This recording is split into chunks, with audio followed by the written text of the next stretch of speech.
Lenny. Hi, Nikki. Welcome to episode 119 of the Front Porch Book Club. The Front Porch Book Club is a podcast that meets twice a month. We like to dig deep into the relationship between characters and the worlds they live in. Grab your book and iced tea and join us on the front porch. Okay, Lenny, I have not so great news that you're not aware of yet. Oh, no. Sorry to have to break this to you. The audio of our recording with Dr. Brian Denny wasn't super duper great. Really? Yeah, so I posted it, but it's a little crackly. And you'll remember when we were talking with him, there were a couple points that we got some static. Yeah. But that's happened before sometimes with people that we've interviewed. And when I get the audio file, because I get audio files for every person, separate ones, it always resolves. But it's a little stoppy-starty. So I'm hoping that people didn't find it too objectionable to listen to. I did the best I could with it. I'm sure you did the best you could. You know what? If it's not great quality, he is such an expert. And I think you just have to grin and bear through it if it's not just perfect. Yeah. Because he had some really good stuff to say, and it all pertained to the book. Yeah. I hope people will hang in there. And he was so great. Yeah. We just had to post it. Yeah, it was good. And now I want to hear some good news about your auditioning.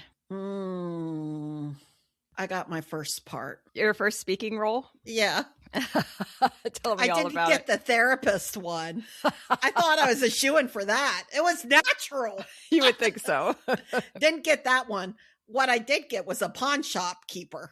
So how many lines do you have as a pawn shop owner? It's like a page and a half. Is it really? Yeah. I have to fuss with a tape recorder and hit buttons and all sorts of acting responsibilities, which I'm not used to. And I have to look at it, and then I have to look straight ahead, and there's just all these directions. Wow. What's going on with you, Nance? You got to meet this author. I did get to meet this author. She was in Lincoln because Dust Child, our book this month, is the 2025-26 One Book, One Lincoln selection. And there was a reception for her at Lincoln's Asian Cultural and Community Center that I was invited to. I bought my Dust Child book and she signed it for me. I asked if she would be interested in being on the podcast. She said yes. But now the question is, can we find a time? Because she spends a lot of her time in Eastern Europe and Asia. Okay. Well, I'm willing to get up in the middle of the night to make it happen. That's true. Neither of us will have conflicts in the middle of the night. She would be very fascinating. So I would love the opportunity to talk to her about her book. Yes. And so her book is Dust Child, and the author is Nguyên Phan Quê Mai. This book is about two Vietnamese sisters during the Vietnam War, an American veteran returning to Vietnam 50 years after the war, and an Amerasian man born from a Vietnamese woman and a Black GI. And we follow him throughout his life from the end of the war to now 50 years after the war. And he faces all kinds of challenges as an abandoned baby and an Amerasian. Right. Boy, I learned something.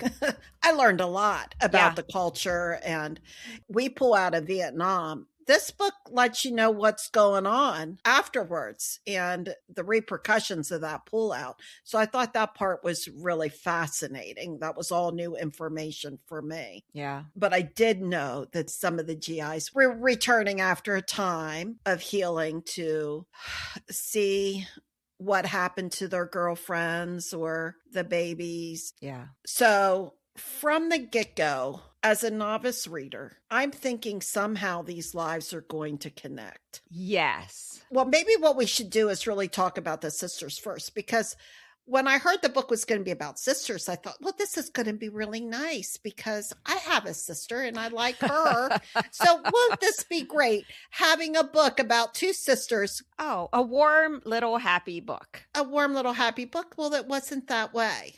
It was pretty frank about the brutality of war and how war harms everybody. Right. We knew that. Yeah. Now, Nancy, I do remember the Vietnam War, and I remember watching it every night on the news. And I knew we were carpet bombing and killing all sorts of innocent people. Yeah. This is no new news. This is what we did and our government did, and this is how warfare was. These two sisters, well, I guess we should start with them because they're main characters in this book. Right. But they're living their life on a rice paddy farm. They know there's a war going on. They know they could be killed where they're at in the country. Right. They see the bombings and they see people walking back and forth, soldiers and all this other kind of stuff. And they have the whereby to know that when you see the enemy's plane or the Americans' plane, you don't run. You just stand there. Because if you run, you look guilty and they're going to shoot you probably. So you just stand there and then you get back to tending your rice paddy. So these two sisters are tending their rice paddy for their parents. And the neighbor girl comes and she's beautiful and she's got nicer clothes on. And she's come from the city and said, girls, you should come to the city with me because you can make money there and dress nice. And I have enough money to bring home to my parents. Come to the city with me. And so these two girls decide, well, that sounds better than mosquitoes and being hungry because they're hungry. And their parents have, through some poor investment decisions, amassed a huge debt that is almost impossible for them to repay. So they've lost their home, they're living in a shack, and the creditors are saying they're going to take over the small farm. The only thing they have left is this very small farm, and then throw the parents in jail. They feel like they don't really have many options, and the idea that they can go to the city and make a bunch of money to help their parents repay the debt. Yeah. And I think also the safety of the city. Yeah. In the city, there's a lot of GIs there. They're further away from the action. So off they go. Yep. Thinking what they're going to do is serve tea to Americans and drink it with them. That sounds like a pretty good job, being nice to people until they get there. Right. Obviously, it goes south pretty quickly when they realize what they've gotten themselves into. Especially if they want to make the money they need to make to survive in the city and be able to send money home to their parents.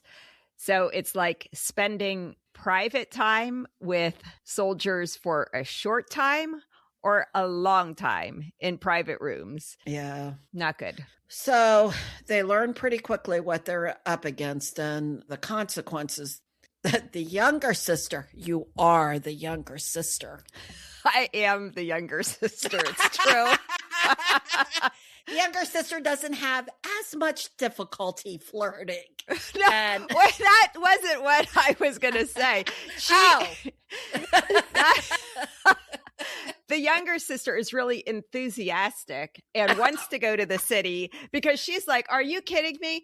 I don't want to spend my life out here on the rice paddy farming. The city sounds great. Come on, let's go. And the older sister, Gwen is the younger sister. Jiang is the older.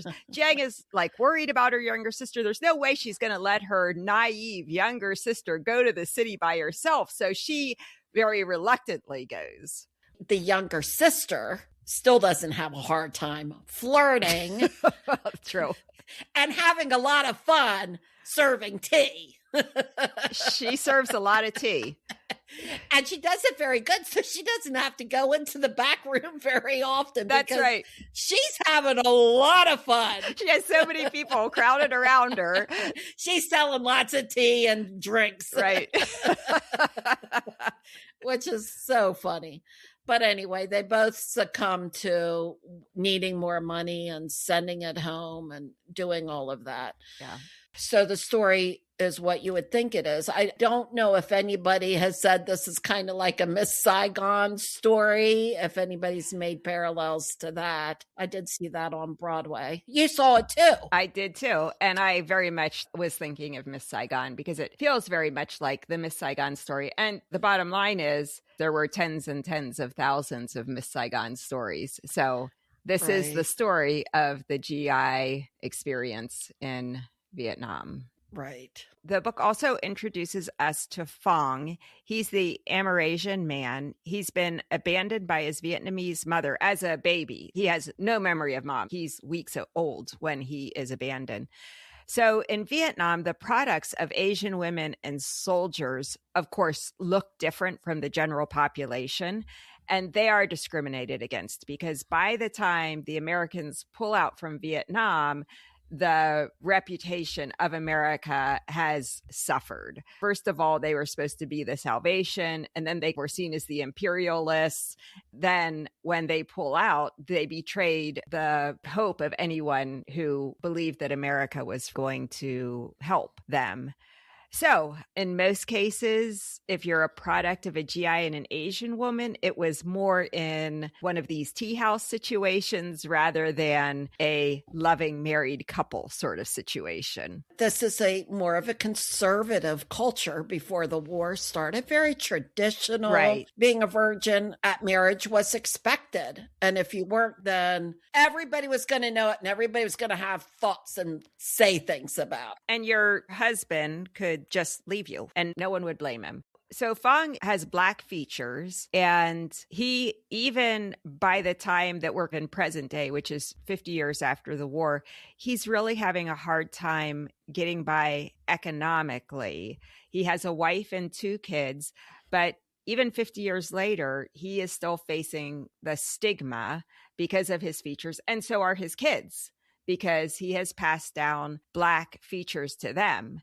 When he wanted to marry his wife and she wanted to marry him, her family disowned her because they said he can never support you. And obviously he is the product of something disgraceful. So he is disgraceful.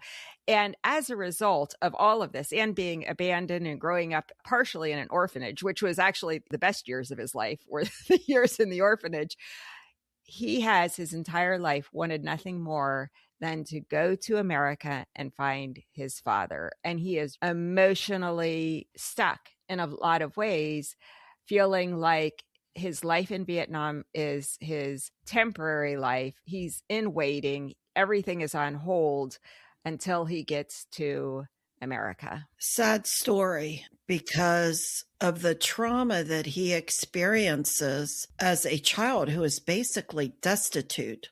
The orphanage folds and the nun and him are okay for a while, the sister that takes care of him, but she passes away. He's only like 12 years old or something. Yeah. And he's homeless and he's trying to survive. Yeah. And so his life is extremely hard and sad. The bright light in all of this is that he finds a woman who loves him, and he has these great kids. Great kids. But he's still, like you said, he's kind of like, my ticket out of here into a place where people will respect me is to get to America.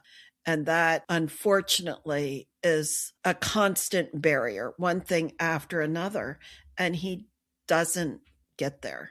Yeah. His story, I think, is probably true for a lot of people. Yeah. That they think there's a pathway for people to do it. But the pathway, when you don't have records and you don't have documentation, and so many of these kids probably did end up in orphanages and they didn't have birth certificates. It was just dropped off. It's a time of war. So you know that it's hard for the moms that are doing this, and it's just a tough time. So yeah, I loved his storyline. I thought what he experienced was where I learned the most of what life was like for people after we pulled out of Saigon. Mm-hmm. I just remember seeing so many people fleeing towards the embassy, trying to get over those gates to get a helicopter out of there. Yeah. And it was just so heartbreaking. Yeah. So we know how these Vietnamese women are being used and the tough Yeah. lives of the children born of those relationships.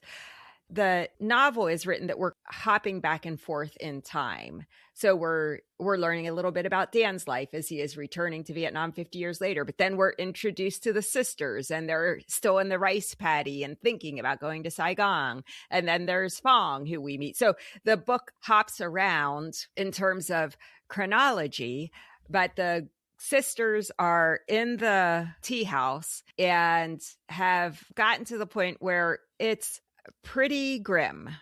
Yeah. In walks fresh-faced GI Dan, who seems really different from the other GIs. When he walked in, did you think he was going to be a good guy, or were you skeptical? I held him at a distance. Yeah. Because why? Because war and what these poor kids at 60 some years old, I can call them kids. They may have felt like men, but honest to gosh, they're just a bunch of like 18, 20-year-old kids. They're expected and told to do what they're expected and told to do. Yeah. That's going to have ramifications. Dan may not know it now. It starts wearing on him. It affects his whole life. So you did not think Dan was going to be the knight in shining armor for Jiang? No, afraid not. Did you? You were hopeful? No, absolutely not. Oh. I mean, the whole story is set up to be a tragedy. We already know about Fong and the terrible life he had as a result of being an Amerasian. We already know about Dan and all the PTSD that he has experienced, Right. and all of what he feels are the mistakes that he made, the horrors that he inflicted on innocent people, and the fact that he knowingly left his pregnant girlfriend and abandoned her. Yeah. As soon as she said she was pregnant, he puts out the butt of a cigarette and he walks down the street and he never sees her again. This whole thing was set up for tragedy. So when Dan walked in, I thought he may be fresh-faced, he may be an innocent, he may have some good intentions, but this is all going to go very, very badly. And it does. Well, he has a girlfriend back home. Fiancé back home. Yeah, that he never really mentions to Jiang. And Jiang thinks that they are in love and that Dan is wonderful. Dan is wonderful in the start and he has affection for her, but his life is not Vietnam. He is just trying to get through his deployment. He's surviving it. And she makes it a little easier for him to survive. Get off base, go running around town with her. She's delightful. She is very delightful. Who wouldn't want to hang out with her? Yeah. So when Jiang becomes pregnant, she is thinking this is fantastic news. Well, she's naive too. And so he abandons her. For me, that was the most heartbreaking point of the story. So that was sad for you. You had hope for him that he was going to. No, I didn't have any hope that he was going to step up because by then, with the chronologies jumping back and forth, you realize, oh, this is the Dan who's coming back to Vietnam, who married his high school sweetheart. Married his high school sweetheart who knows nothing about her. So no, I know that he abandons her. It's only a matter of the circumstances of that. It wasn't that I was surprised, but it was the surprise and disappointment of Jiang. So it was more empathetic that all of her hopes had been dashed. And that's what made it so sad for me. Well, it is sad. Yeah. What was the lowest point of the story, of any of the stories for you? That wasn't, because I figured it was coming. You think this is going to go over really well? This isn't the fairy tale you think it's going to be. Yeah. The low point for me, well, two, I guess. One is just the horrible life that Fong lives as a young teenager, like boy. Yeah. There's no safety net for him. That's pretty bad. And the racism that he experiences. The other really sad part for me is that the oldest sister doesn't make it. Yeah. At a time where she is actually feeling hopeful. And she has a baby. She loves her baby. She is going to raise this baby. She will figure it out. Maybe Dan will come find them. Her younger sister notes Dan has got you around his little finger. He don't want anything to do with you. Mm-hmm. This baby's going to be my problem. Yeah. Because I'm going to be working, doing stuff I don't want to do so that your baby is taken care of. And the baby is basically shame on the family. Sure. It's shame on everybody. And now all of a sudden people are going to wonder what I was doing in Saigon. Exactly. Coming back with this baby. I was hoping we'd be able to watch this all under the bridge and go back with the house being paid off. Now, at that point, most of that horrible debt is paid off at this point. So we're made a lot of headway off of that. But these girls, they're just doing the best that they can.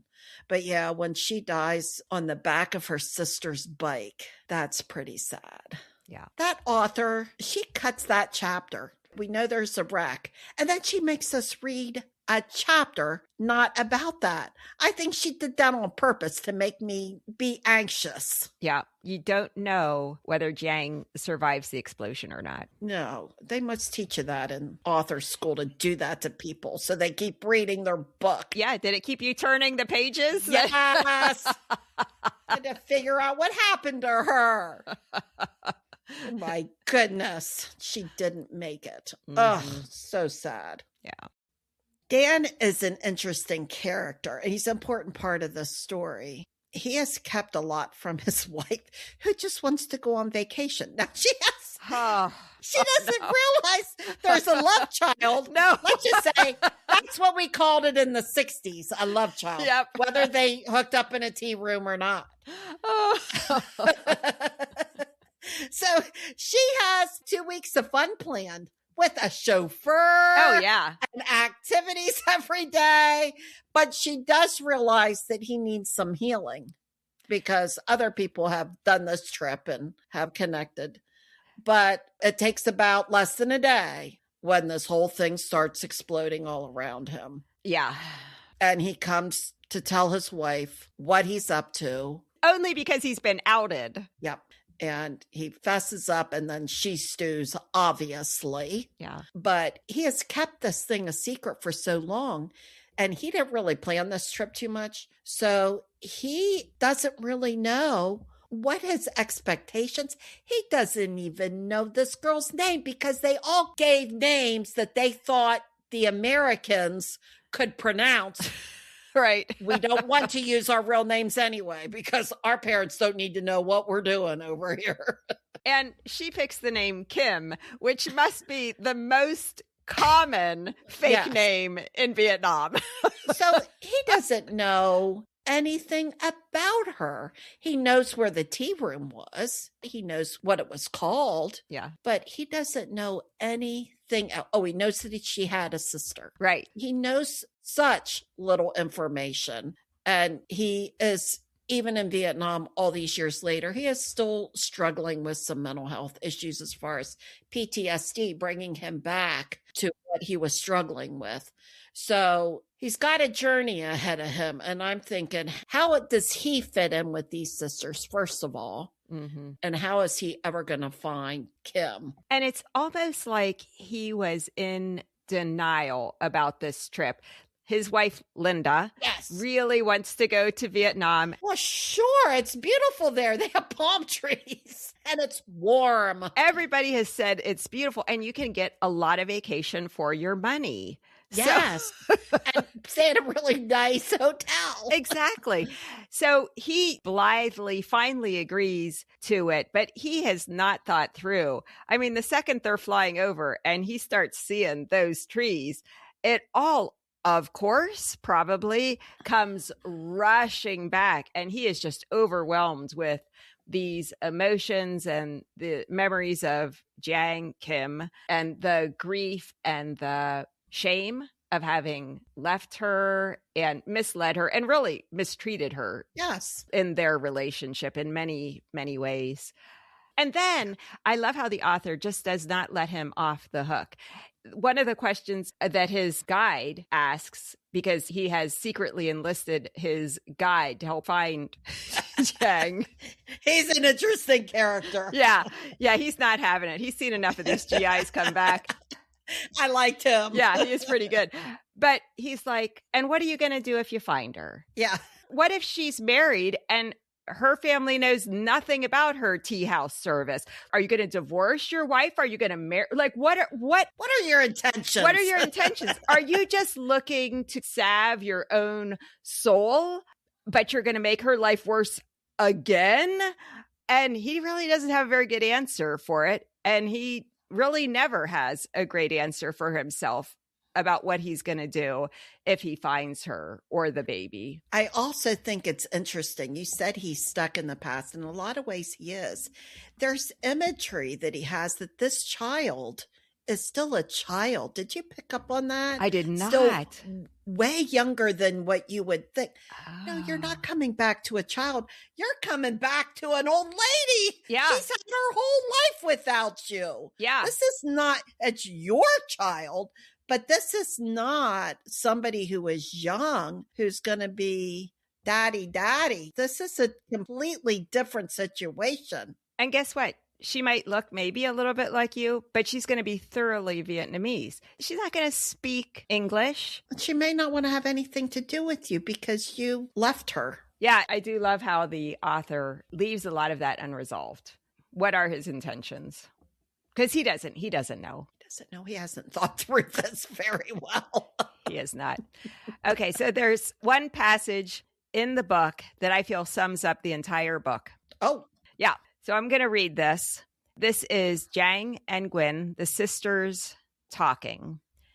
Gwen starts off and she says, "Those soldiers, the newly arrived ones, are civilized, but when they go to the battlefield, it changes them." Jiang nodded. She'd seen it happening with Dan. "I've been thinking, violence is a poison. When you commit violence or witness it, it rots you." "Yes," and this is Jiang again, "that's why I fear those men, but I also feel sorry for them. I mean, they think that they come here to help us, but they're making things worse. The bombings, the killings, all of that horror is being returned to them." So there you have it. Mm-hmm. Yeah, I do remember reading that, and that does sum things up. Not only does it make things worse, it makes things worse for generations to come. And I think that's a strength in the book, that we hop to present time and see what happened in the early 1970s and in the 60s when we pulled out. Not only what happened to the people right then, but what happened to them as adults, what happened to their next generation as children, and sort of the legacy of that. And there are still kids who are exploding unfound bombs and being killed or getting limbs blown off. Yeah. Agent Orange. Yeah. I mean, I figure we spread that stuff all over that country. Yeah. And all the kids with birth defects. And it's just a tragedy, really. So I read an interesting story recently about a psychologist whose mom survived the Holocaust. And the psychologist studied intergenerational trauma, but she also thought it was important to focus on there's also something like intergenerational resilience as a result of tragedies like the Holocaust. We see a little of that when we meet Gwen as an older woman in her probably 60s or 70s. She still never tells her family, though, the entire story of her life. She doesn't seem to have told many people about her sister dying. She has given up the baby and completely lost track of where the baby is. And I was wondering what you think the consequences of that kind of keeping secrets are in a person's life. Oh, well, boy, no judgment from me. People had to figure it out. Yeah. It's wartime. You think you have all this morality and you're going to behave this way and all of this. You start just surviving. Right. I didn't think she was going to raise the baby. She was going to have to give that baby up. She wouldn't have the time. And then she had to ultimately give her own baby up, who nobody knows about. I understand that. That to me was not a surprise. You pick up your pieces and you move forward. Everybody. They were all living in Saigon. They knew what the war was like, but to talk about it or to share, well, this was my role in it, some people just don't do that. And I think people maybe do it more now. If that were our country, I might not want to share about and go back and think through all of that either. Yeah. And I'm a therapist, for goodness sakes. But maybe at some point you just pick yourself up and you just move forward. And she creates an amazing life for herself. So kudos for her for being able to do that. Mm-hmm. She does it. And then you want her to be able to talk about her baby and her experiences and not feel the shame, but to see that as an area where she grew from and how she survived it. This is what I did to survive. This is what I did to feed myself. Life was horrible. The war was horrible, but I survived it. And there's power in that too. I think so too. And I think that's a little bit about what the psychologist was getting at, that there is a resilience there. And hey, you did what you had to do. Yep. But guess what? You came out of the other side. I think it's a different kind of shame if they had overtly hurt people, done horrible things to survive, but they didn't. They were victims as much as anything. And to say, yep, that was as bad as a world can get. I survived. I do think she feels a lot of guilt that she feels like she was responsible for her sister's death. Yeah. And that's really unfortunate. That really is a huge scar for her. And I think it makes her very angry at herself and maybe just kind of angry in general also. Yeah. It's a hard life, but she survived it. Yeah. And she did right by that baby by finding a really nice couple, she thought. Yeah. I mean, again, the best you can. Somebody needs to nurse this baby who's wet. Good. You've got the baby. Goodbye. It's a war. You just make the best decisions that you can. Mm-hmm. And then you have to move on. She's a sorrowful character because of what she did and everything, but her life is amazing and she makes so much of it. And yeah, she's got a little bit of a hard shell on her, but that hard shell helped her to survive. Right. And so kudos to her for making it. And in the end, she does have, a redemption. Yes, she does. That's a nice way of putting it, Nancy. I like that. She does disclose what she did. And there's consequences to that too, which she knew. She's old enough to know, hey, not everybody's really going to like this story, but this is what happened. Yeah. I was surprised that she lied to her parents, though, and said her sister left for America with an American. Yeah.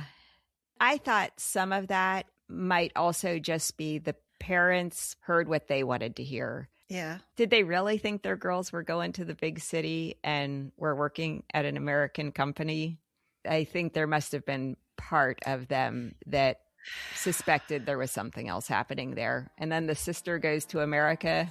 It's kind of hard to imagine. I'm sure they were concerned and worried, but they were hungry too, and they were desperate, and Dad was dying.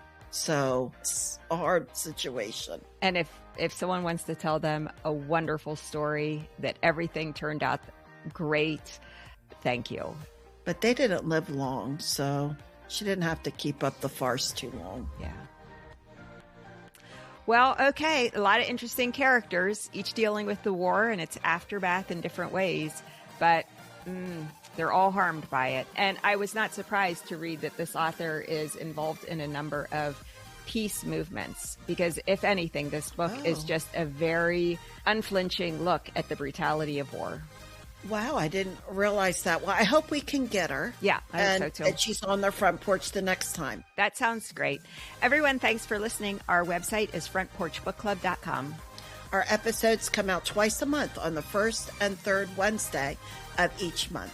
See you next time, Minnie. See you, Nance. Bye.